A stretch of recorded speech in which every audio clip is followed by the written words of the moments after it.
If you're a bartender or you just want something strong and sweet, you need to know how to make this drink. Let's make a blue Long Island iced tea. Hey Thirsty fam, welcome back, and if you're new here, subscribe. If you want to learn how to bartend or how to make cocktails from an actual bartender, you came to the right place. Today I'm showing you guys how to make the electric blue variation of the Long Island iced tea. This has all of the same usual suspects in a Long Island, but we're swapping out a couple ingredients. It's strong, it's sweet, and it's pretty to look at. You're gonna need all of the booze for this cocktail today. You're gonna need some vodka, rum, gin, tequila, blue curacao, sour mix, and a lemon lime soda.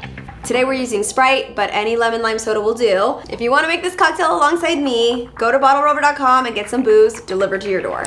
Now let's dive into this cocktail.